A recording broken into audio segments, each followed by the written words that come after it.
자, 이제 이번에는 이야기입니다.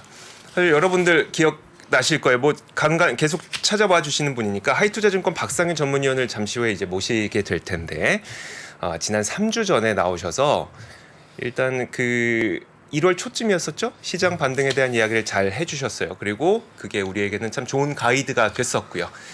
자, 그분이 과연 오늘은 어떤 이야기를 저희한테 해주게 되실지 직접 만나보고 이야기를 들어보도록 하겠습니다. 어서 오세요. 예, 안녕하세요. 네, 안녕하세요. 저랑은 처음이시네요. 예. 저랑은 처음이시네요. 근데 워낙 말씀 잘해주신 거 저도 들어서 한번 좀 기대를 해보고 있는데 말을 잘 못하는데. 아니에요. 지난번 것도 되게 좋았었어요. 그 장표도 되게 좋았었고 되게 좋았었으니까. 근데 저도 지난번 영상 보면서 하반기를 너무 발을 빼시길래 예, 뭐 하반기요. 뭐 상반기도 잘 모르는데 하반기까지 아니에요. 자, 근데 요즘에 아마 이런 생각들 많이 드실 것 같아서 제가 한번 대신 여쭤보면 예. 이제 상반기가 아직 뭡니까? 한 5개월 남았는데 벌써 너무 많이 올라온 것 같은 느낌 아닌 느낌을 좀 받을 수 있어서 지금 이 상황에 대해서는 어떻게 생각하고 계세요? 예, 뭐 상승폭만 보면 상당히 좀 부담스러울 수 있는 부분들도 있죠. 특히 네. 이제 뭐 중국 증시는 뭐 많이 떨어지긴 했지만 네. 항생 지수 같은 경우는 사실 뭐 50% 가까이 뭐 조금 최근에 조정을 받아서 뭐 50%는 잘 안 되지만 사실상 이제 우리가 얘기하는 그 랠리를 상당 부분 불 랠리를 사실은 좀 벌치고 있고 나스닥 지수 자체도 최근에 좀 조정을 받았지만 그것도 한 16% 내외하면서 거의 이제 불마켓 진입 전에 있다라는 부분에서 보면 좀 부담스러울 수 있는 부분들이 있습니다. 근데 네. 뭐 제가 이제 3주 아까 말씀하셨죠. 3주 전에 나오면서 이게 올 상반기는 그래도 조금은 좀 순탄하게 갈 수도 있지 않겠느냐라는 생각을 말씀을 드렸고 지금 이 레벨에서도 조금은 좀 저희는 더 갈 수 있다라는 쪽에서 말씀을 좀 드리고 있는 부분에 있어서는 가장 중요한 거는 뭐 금리 인상 사이클이 이제 중단이 된다라는 부분도 하나 중요한 부분들이지만 오늘 말씀드린 내용 중에서 보면 이제 경기라는 부분 자체가 네. 당초 이제 뭐 다들 뭐 작년 말에 뭐 경기 침체 저도 뭐 사실은 뭐 그거에 뭐 경기 침체는 거의 불가피할 것이 아닌가라는 이제 얘기를 드렸었는데 최근 분위기를 보게 되면 조금 경기 침체 피할 수도 있지 않겠느냐라는 네네. 또 이제 희망 섞인 얘기들도 나온다라는 얘기는 뭐 결국 경기 펀더멘탈 자체가 예상보다 좋을 수 있다라는 의미로 사실은 저희가 해석을 할 수 있는 부분들이고요. 그것은 결국 이제 뭐 최근에 기술주라든지 뭐 이런 것들이 상당 부분 많이 올랐는데 결국 그 기업의 이익이라든지 이러한 것들이 아직은 그렇게 이익이 조정이 안 되고 있지만 그러한 것들이 경기 자체의 어떤 흐름 이런 것들이 좀 더 좋아진다라고 하면 좀 상향 조정이 될 수 있을 거고요. 그것이 결국 이제 주가의 어떤 추가적인 상승을 결국 이제 지지할 수 있는 어떤 그러한 힘이 되지 않을까라는 쪽에 좀 생각을 하고 있습니다. 그러면 그 침체를 바라보시다가 예. 다른 분들도 마찬가지겠지만 바라보시다가 뭘 보고 바뀌셨어요? 뭘 보고 바뀌었냐라는 부분을 좀 네. 딱 보는데 제가 오늘 뭐 이렇게 서도 없이 그냥 결국 말씀을 드려야 될 것 같은데요.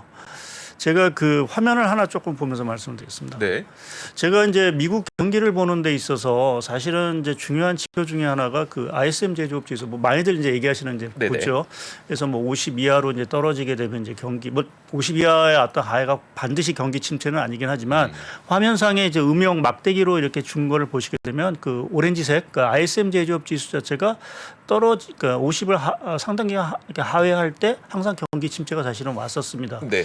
그래서 이러한 흐름을 보게 되면 경기 침체 가는 거야 아닌가라는 쪽인 생각을 하는데 제가 같이 그려놓은 그러니까 미국의 산업 생산 지수, 그러니까 ISM 제조업 지수라는 거는 기업한테 설문하는 거죠. 얼마만큼 그렇죠. 이제 네. 경기가 안 좋으냐 뭐 이러한 것들을 얘기하는데 실제 그럼 실물 자체에서의 생산 지수 자체는 그럼 급격히 떨어졌느냐? 과거에 보게 되면 ISM 제조업 지수가 떨어지게 되면 급격히 떨어지는 모습들, 뭐 대표적으로 보게 되면 2008년도 그렇고 2001년도 그렇고 상당히 이제 지수상으로 보게 되면 증가율이 아닙니다. 네네. 지수상으로 보게 되면 많이 드는데 최근에는 보면 거의 떨어지지가 않았어요. 물론 조금 이제 최근에 좀 떨어졌죠.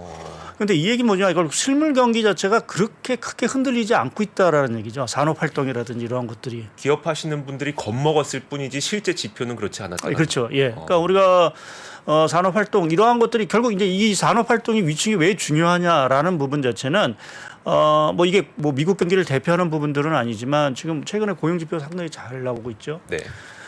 결국 경기가 상당히 위축이 돼야 뭐 지금 최근에 해고는 하지만 실제 뭐 이러한 것들이 더 감원으로 이루어지고 고용 시장 자체가 상당히 악화되면서 그것이 자연적으로 이제 경기 침체를 가거나 또 이제 생산 활동이 위축이 되면 당연히 뭐 캐시플로우 자체 또가 위축 뭐 이렇게 왜곡이 되고 또 어떻게 보면 일부 기업은 이제 도산을 하고 하는 이러한 상태로 갈 텐데 저렇게 보여드린 차트처럼 산업 생산 지수 자체가 뻣뻣하게 간다라는 얘기 자체는 그만큼 경기 자체의 어떤 침체 가능성 자체가 상당히 줄어들었다라고 저희가 볼 수밖에 없는 부분들이고요. 그것이 최근에 지난주에 발표된 뭐 그것이 시장에 조금 충격을 줬지만 네. 고용 지표 자체가 저렇게 좋은 이유가 그럴 수밖에 없는 이유가 저 그림에 사실은 녹여 있다라고 좀 봐야 될 것 같습니다. 그래서 네. 그러한 흐름을 보게 되면 미국 경기 조금 침체로 가는 것들을 피해갈 수도 있지 않겠냐라는 좀 생각을 좀 드는 거죠. 그 고용 지표 나오기 전에 한 차례 인상 생각했다가 고용 지표 나오고 나니까 이제 두 차례 인상으로 사람들의 심리도 바뀌었잖아요. 그렇죠. 예. 그렇게 돼도 예. 그렇게 돼도 크게 달라지는. 그러니까 지금 저희가 뭐 이게 3월이냐 5월이냐 지금 게임 뭐 그 후로 뭐 더 금리 인상을 보시는 분은 사실은 없고 맞아요, 네. 예, 페드 선물이라든지 뭐 이런 것들을 보더라도 대부분 이제 5월 달까지를 이제 금리 인상으로 보고 그것도 25p 맥시멈 50bp. 그러니까 그렇죠. 여기서 보게 되면 지금 4점 상당히 4.75니까 5.25까지 가는 정도의 수준을 이미 다 감내하고 있는 부분들이고요.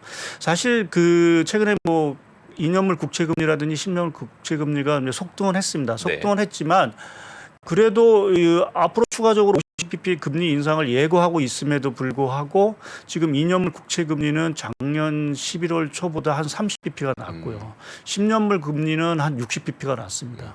이렇게 최근에 뭐 20, 30bp 올라갔어도 그 얘기 자체는 시장이 여전히 금리 인상 중단에 오히려 더 힘을 얻고 있다.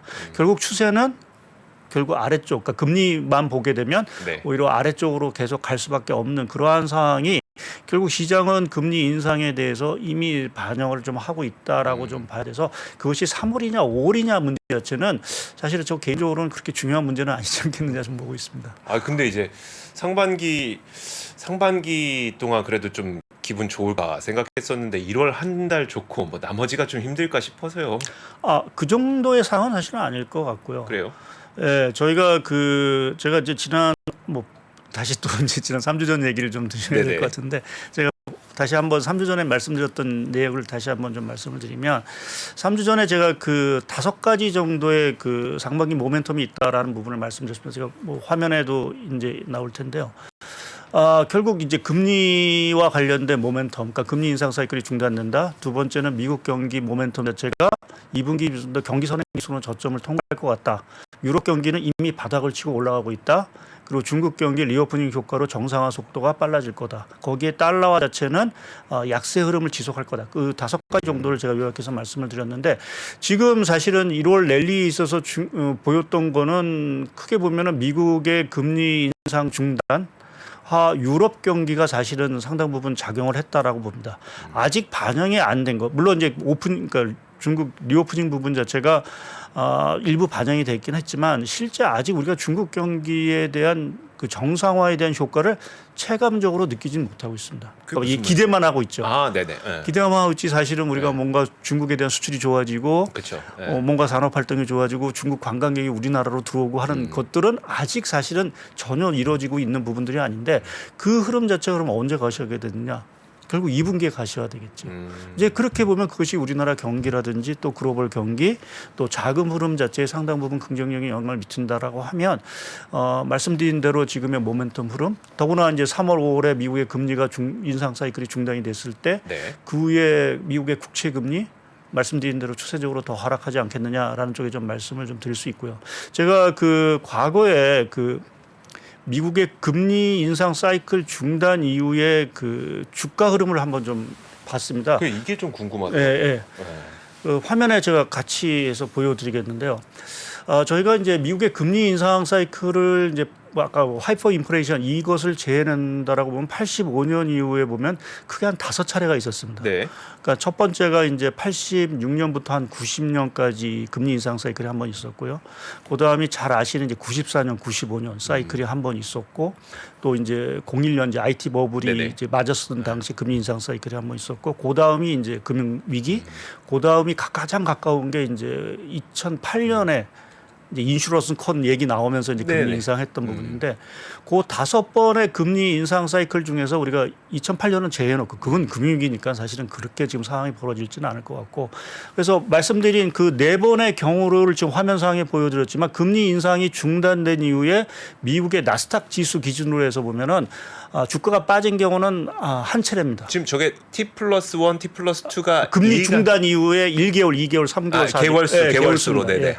개월수를 보시게 되면 그 99년 그러니까 IT 버블이 붕괴된 당시 그러니까 경기 침체를 맞았던 당시죠. 네네.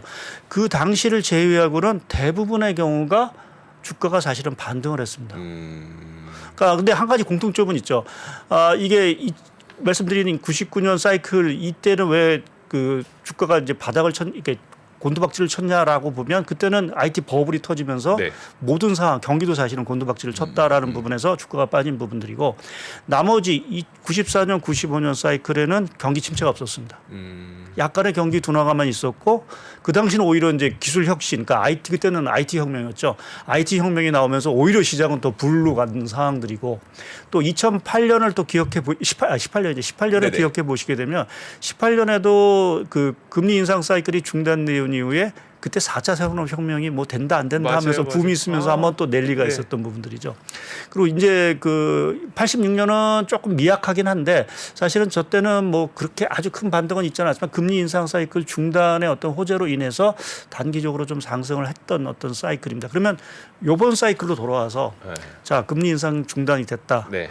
그럼 우리한테 지금 호재가 될 게 뭔겠냐. 최근에 보면 다시 이제 기술주라든지 이러한 것들이 반등을 다시 하고 있는 부분들인데 저 개인적으로는 사실은 최근에 뭐 중국도 이제 기술주 이러한 것들이 상당 부분 이제 반등을 하고 있는 상황이고 또 최근에 뭐 얼마만큼 파급력이 있을지는 봐야 되기는 뭐 챗 GPT라든지 이러한 네네. 새로운 어떤 기술 자체가 계속해서 나오고 있다라는 부분 자체는 상당히 조금 반가운 소식이 아닌가라는 쪽에 좀 생각을 합니다. 그러니까 성장의 어떤 힘들이 남아 있고 네. 그것이 갈 수 있다라는 얘기죠. 그러니까 2001년 같은 경우는 큰 붐이 꺼졌던 시기고 나머지 시기 자체는 대부분의 사이클, 그러니까 새로운 어떤 성장 사이클 자체 또 산업 사이클 자체가 꾸준히 계속해서 올라간다라고 하면 결국 금리 인상 중단 이후에 주식시장 자체는 상당히 좀 양호한 흐름을 보였다라는 측면을 저희가 좀 봐야 되지 않을까라는 쪽에 좀 생각을 되게 하고 있는 거죠. 반갑네요. 말씀이 되게 반갑네요.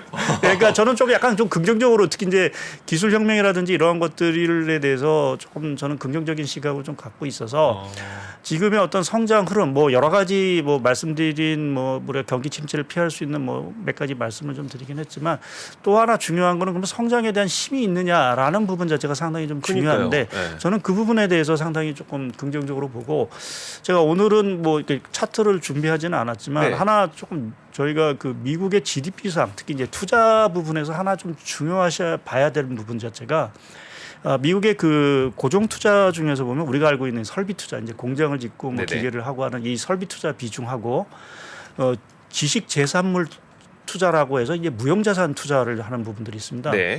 이 두 가지 비중이 작년 4분기를 기점으로 해서 역전이 됐습니다. 설비 투자 비중보다 무형자산 투자 비중 자체가 작년 4분기요? 예, 4분기. 얼마 안 됐네요. 네. 예, 기준으로 해서 그러니까 무형자산 투자 비중 자체가 꾸준히 올라오면서 마침내 설비 투자 비중 자체를 넘어섰다라는 얘기죠. 그러니까 그 얘기는 무형자산 투자라는 게 결국 뭡니까? 최근에, 지적재산권. 예, 지속재산, 뭐 소프트웨어 특허, 개발, 네. 예, 특허 뭐 이러한 것들이죠. 이제 그러한 것들이 결국 기술 혁명과 관련된 투자 이 부분 자체를 사실은 대변하고 있다라는 측면에서 보면 결국 미국의 어떤 성장 모멘텀 자체가 식지 않았다. 물론 주요하고 있긴 했지만 계속 그러한 것들이 성장을 이끌 수 있는 힘이 계속 유지가 되고 있기 때문에 금리 인상 사이클 자체가 좀 중단이 되면 그러한 것들이 다시 탄력을 받을 수 있는 부분들이 있지 않을까 저는 좀 생각을 하고 있는 거죠. 그래서 상반기를 놓고 봤을 때도 지금 꽤 많이 반등하긴 했지만 아직 여력은 좀 남아 있는 것으로 보인다. 거기에 이제 하나 뭐 말씀드리듯 힘을 보태줄 게 이제 중국이죠. 그러니까 중국 좀 말씀해 주세요. 그러니까 안 그래도 중국의 경우에도 이게 말씀하셨던 것처럼 아직 실제 시작도 안 했는데 이제 시작 단계인데 예, 예. 가격만 보면 이건 뭐 이미 거의 정상화되는 수준까지 온 것 같기도 하고 중국 어떻게 보세요? 아, 참 중국은 좀 복잡한 것 같습니다. 저 개인적으로도 보면 네. 뭐 이렇게 긍정적으로 단기적으로 말씀을 드리고 있지만 뭐 갑자기 뜬데없이 뭐 정찰 풍선 뭐 다지가 터지면서 예, 뭐 미중 갈등 문제 또 찬물을 껴안고 있고 그 심지어 그 중국에서 예. 민간 무인 항공기인데 그거 왜 건드리냐 이랬다잖아요. 좀 말도 안 되는 얘기를 좀 하는 것 같고 네. 해서 뭐 그렇게 약간 좀 갑자기 또 뜬구름 또 약간 좀 의외의 상황도 사실은 펼쳐지고 있고 또 여전히 중국 정부 자체가 그렇게 빅테크에 대해서 뭐 우호적으로 이렇게 딱 규제를 풀어주고 하는 상황들은 분명히 아닌 상황들입니다. 그런데 그럼에도 불구하고 사실은 좀 상반기 뭐 이러한 부분에 있어서는 조금 기대를 좀 걸 수 있는 부분 자체가 말씀드린 대로 아직 저희가 뭔가 중국에 대해서 뚜렷한 개선에 대한 지표를 좀 받아들이지 못하고 있는 상황들인데 최근에 나온 금융시장 뭐 주가뿐만 아니라 조금 몇 가지 지표 자체는 중국 경기 자체가 조금은 위험에서 벗어나고 정상화로 가고 있다라는 어떤 신호를 좀 볼 수가 있는데 그것을 화면으로 하나 두 가지를 좀 보여드리겠는데요. 첫 번째 부분은 그 왼쪽에 있는 그 오렌지색으로 표현된 중국의 하이힐드 스프레드입니다. 그러니까 네. 이거는 이제 투기채와 관련된 이제 위험도를 좀 보여드리는 건데 보시면 알겠지만 이게 험다 사태 뭐 이런 것들로 인해서 한때는 뭐 엄청나게 그렇죠. 올랐다가 저게 오를 때 위험도가 높아지는 그렇죠. 거죠. 예. 네. 올랐다가 근데 이게 좀 쭉 떨어지다가 작년 말부터 급격히 떨어졌습니다. 차트를 보시면 알겠지만 좀 오렌지색이 보면은 급격히 떨어진 모습을 좀 확인할 수가 있죠. 잘못 끈 거 아니죠? 아닙니다. 저게 이제 최근에 작년 말부터 해서 중국이 그 부동산과 관련된 여러 가지 규제 완화라든지 유동성을 공급을 해주면서 네. 저 신용 스프레드 자체가 상당히 하향 안정이 됐습니다. 어... 그러니까 그 얘기 자체 이제 부동산 경기가 뭔가 바닥을 치고 올라갈 수 있다는 어떤 신호가 사실 보여준 부분들이고요. 또 다른 여러 가지 작은 경색 문제 자체가 상당히 해소가 된 어떤 그러한 상황으로 좀 볼 수가 있기 때문에 그렇게 보면 중국이 좀 개선이 될 수가 있다라는 부분을 볼 수 있고 또 그 옆에 하나 또 같이 그려놓은 그림이 있는데요. 그거는 화면에 아직 안 나오는데 네, 옆에 있는 1월달 보시면 알겠지만 저 차트는 그 중국의 신규 위안화 월별 대출액입니다. 네네. 액인데 아직 1월달에 발표가 안 됐는데 제가 빨간색으로 이렇게 쭉 그어놨죠. 지금 예상치가 한 4조 좀 넘는 신규 대출이 이번 1월달에 이루어질 거라고 얘기를 하고 있습니다. 네. 이게 보면은 팬데믹 이후 월간 기준으로는 사상 최고 규모입니다. 대출이요. 예, 이게 신규 대출이. 어... 그러니까 그만큼 돈을 많이 푼다는 얘기죠. 오... 중국 정부가. 네. 그래서 뭐 돈을 많이 푸니까 당연히 주식시장으로도 유입이 될 그렇죠. 거고, 네. 예, 뭐 경기에도 사실은 긍정적인 영향을 좀 미쳐서 그렇게 보면 중국 경기 자체가 여하튼 뭔가 정상화 쪽으로 다가가고 있다라는 신호를 저희가 하나 확인할 수 있는 부분들이고요. 또 아무래도 뭐 주가를 얘기 안 할 수가 없는데요. 네네. 지금 텐센트 주가, 그러니까 개별 주가를 보게 되면 특히 오늘 같은 경우 바이두 주가 같은 경우가 보면 중국도 이제 뭐 GPT 같은 거 네. 바이두도 뭐 하겠다라는 어떤 그러한 것들이 뭐 얘기가 되고 있어서 오늘 바이두 주가가 이제 급등을 했는데 맞아요. 지금 저 중국의 하이테크와 관련된 쪽에서의 그 주가 흐름 자체가 일단 바닥을 치고 물론 이제 고점 대비하면 아직도 한참 뭐 낮은 수준이긴 하지만 저렇게 반등하고 있다라는 부분에 있어서는 뭐 주가가 틀렸는지 뭐 시장이 틀렸는지는 잘 모르긴 하겠지만 여하튼 지금 분위기로 봐서는 중국의 그 하이테크와 관련된 규제는 하고 있지만 중국이 여러 가지 면에서 저 부분에 대해서 뭔가 좀 신경을 쓰고 있고 일부 좀 규제를 좀 완화하는 분위기로 좀 가고 있는 것이 아닌가라는 쪽에서 조금은 중국 시장에 대한 어떤 긍정적인 시각을 당분간 유지할 수 있는 부분들이 좀 있는 것 같고요. 그러면요. 예. 중국이 이렇게 좋아지게 됐을 때 중국에 대한 직접적인 무엇인가를 더 선호하는 편이세요? 그러니까 전문위원께서는 아니면 중국이 이렇게 될 거니까 여기에 따른 뭐 국내라든지 아니면 여기에 따라서 이제 해외 미국이라든지 이런 쪽이 더 개선되는 데에 집중을 하는 게 낫다고 보세요? 저는 직접적인 효과는 우리나라에 이렇게 이전처럼 그렇게 큰 효과는 없을 거로 보고 있습니다. 그러니까 그게 요번 뭐 제가 뭐 여러 가지 뭐 유동성도 말씀드리고 뭐 빅테크 주가를 말씀을 드렸지만 사실은 요번에 정상화 과정에서 사실은 중국이 가장 힘쓰고 있는 건 내수 소비 부분입니다. 네.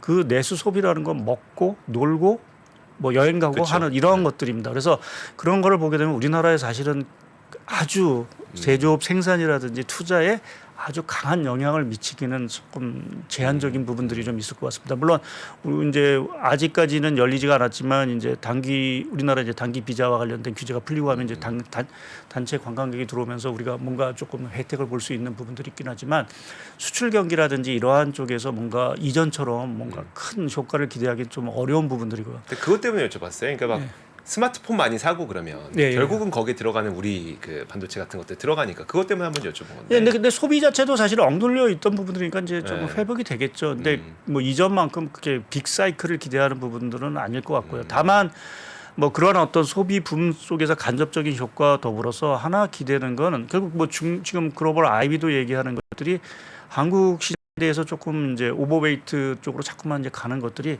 결국 중국이 좋아지면 전체적인 자산 포트폴리오 자체가 이머징 쪽으로 결국은 뒤징되는 부분에서 우리나라가 결국 그 효과를 볼 수 있다. 결국 이제 외국인 투자 1월 달에 뭐 공격적인 외국인 자금이 들어온 것들이 뭐 우리나라가 뭐 갑자기 경기가 좋아서 부분은 아닐 것 같고요.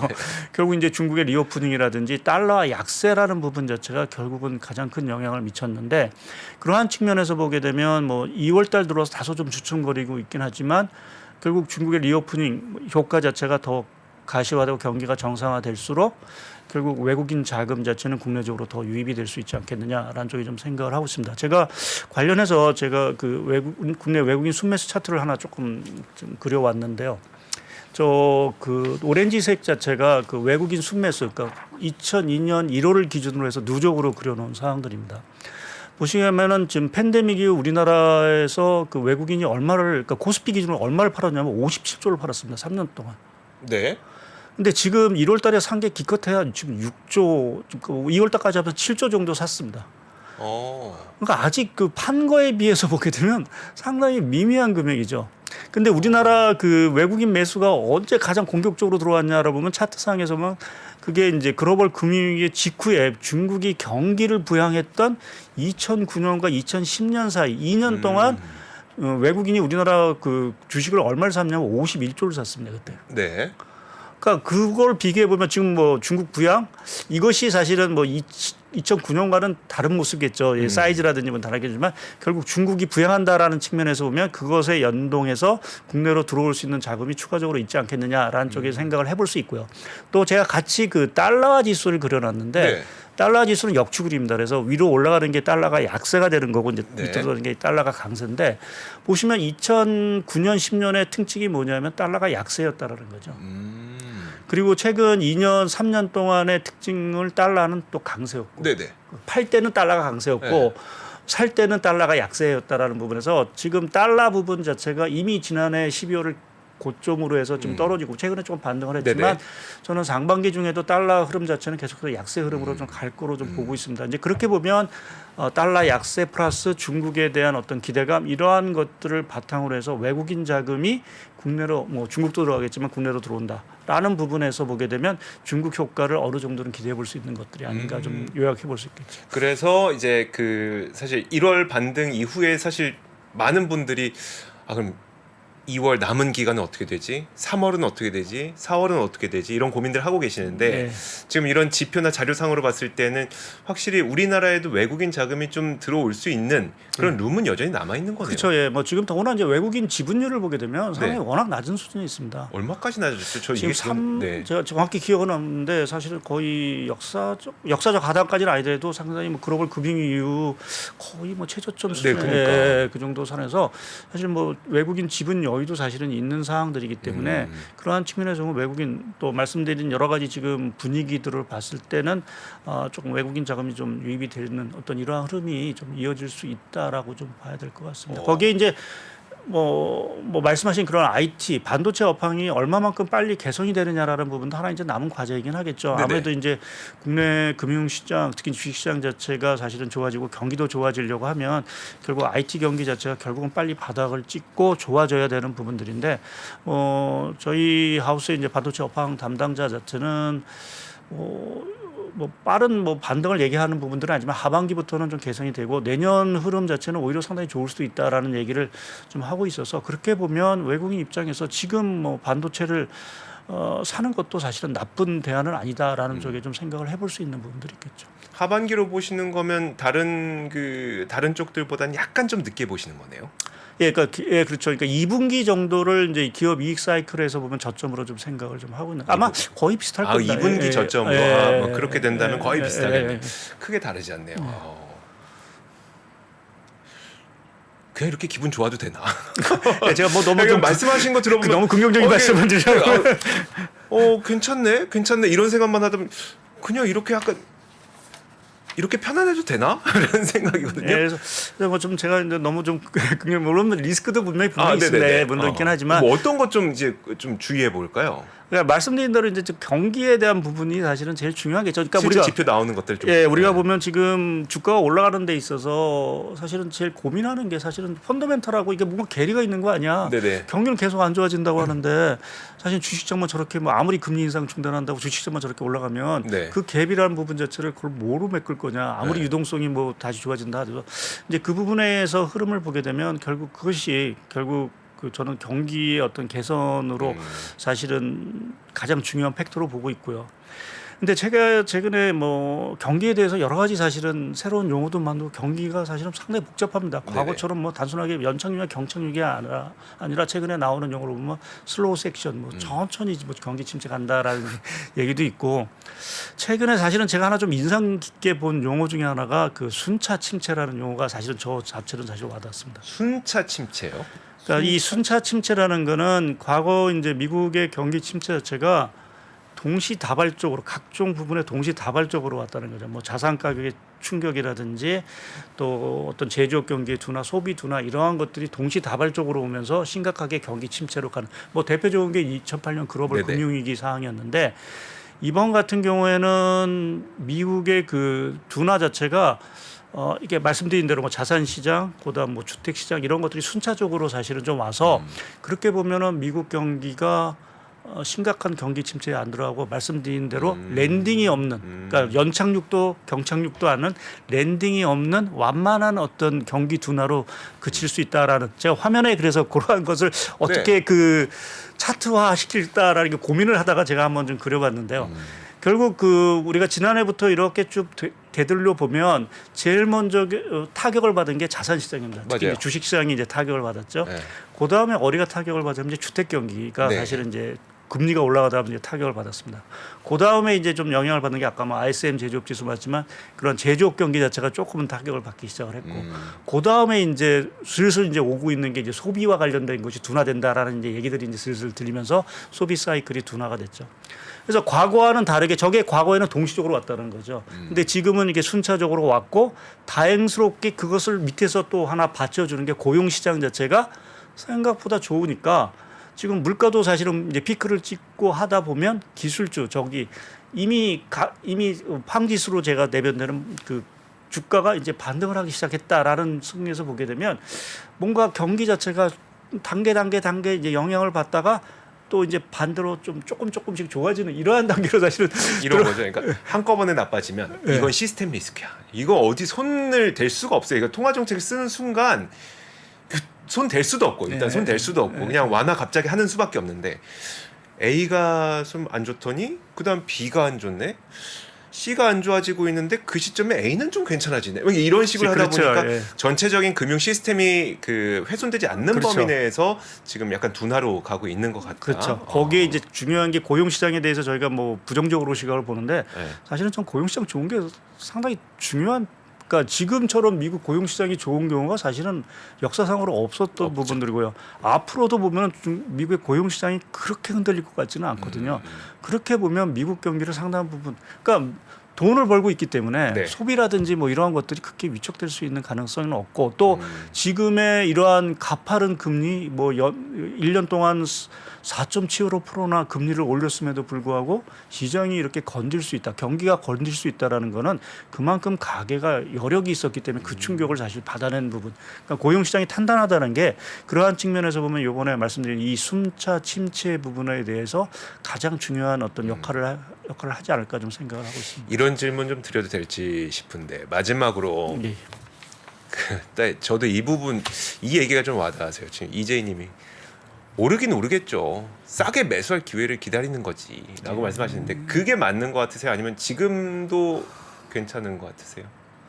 근데 뭐 저도 뭐 저희는 뭐 공식적으로 주식 투자를 못 하고 있지만 그쵸, 그쵸. 예, 뭐 펀드라든지 이런 것들을 이제 근데 사실은 그 때를 정확하게 그 파악한다는 건 사실은 불가능하다고 저는 네네. 판단을 하고 있어서 글쎄 뭐 주식 투자를 뭐 마음에 염두에 두고 계신 분이라고 하면 조금 뭐 모르겠습니다. 여기 워낙 조금 많이 올라서 조금 뭐 숨고르기를 할 수 있는 부분들이 있긴 하지만 결국 앞으로의 어떤 사항들이 내가 주식 투자에서도 이제 앞으로 좀 큰 손실을 보지 않는다 이런 뭐 생각이 있다라고 하면 때를 기다리는 거는 사실은 그렇게 선명한 선택은 아니지 않겠느냐라는 좀 개인적인 생각을 하고 있습니다. 네, 알겠습니다. 마지막 거는 그냥 좀 딱 그런 느낌이에요.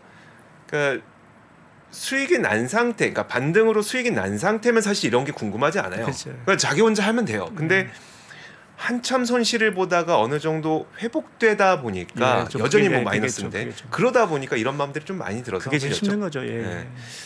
좋습니다. 자, 오늘 이야기는 좀 여기까지 하도록 할게요. 하이투자증권 박상현 전문위원과 함께 자, 왜 지금 우리는 추가적인 좀 룸을 더 열어두고 시장에 대한 기대를 해봐도 되는지 이야기를 한번 들어봤습니다. 오늘 말씀 고맙습니다. 네, 감사합니다. 3프로TV가 새로운 모습으로 여러분을 찾아갑니다. 오후 3시 반 클로징벨 라이브는 여도은 앵커 그리고 명민준 앵커가 여명 콤비로 함께 진행을 하고요. 6시 퇴근길 라이브에서는 정프로가 월요일부터 금요일까지 김영렬 센터장, 최창규 본부장 그리고 박지영 차장과 함께 진행을 합니다. 그리고 글로벌 마켓 전문가 이주호 앵커가 글로벌 라이브를 더욱 알차게 만듭니다. 2월 6일부터 새로워지는 3프로TV 다시 한번 많은 관심 부탁드립니다.